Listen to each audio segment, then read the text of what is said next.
Deň dobrý, tak ja dzisiaj budem stručný. Myslím si, že 90 minút tá hra vyglądala, že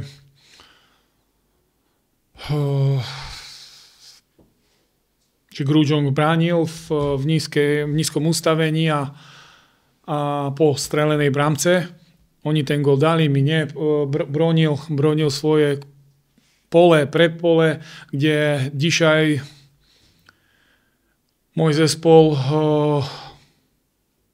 nevedel dobiť tú brámku, ale myslím, taká je realita, že my hráme na polce přetivníka a stále nám tam brakuje typ závodníka, ktorý by strelil, ja to poviem, neládny gól. A o tom to jest.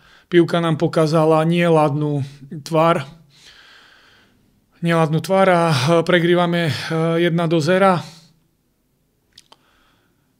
Myslím, že moji závodníci šli za tým, aby ten gól zdobili. Mali sme mnoho situácií, štatistiky sme mali možno raz toľko, jak náš přetivník, ale pivka sa hrá na góly a my, ak sa pozriete na tabela pokazuje jasne.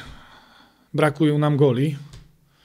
V defenzíve sme OK, i keď nešťastný gól, ale brakujú nám góly a tak bych videl, že naša efektivita nie jest dobrá a dzisiaj pregrywamy.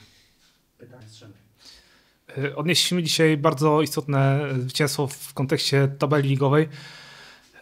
Tak jak powiedziałem zawodnikom po meczu, mecze wygrywa ten, kto lepiej sobie radzi z problemami. My te problemy w postaci kartek i w postaci problemów zdrowotnych mieliśmy. Dzisiaj rano wypadł również kolejny zawodnik z powodu zatrucia i z tymi problemami sobie poradziliśmy.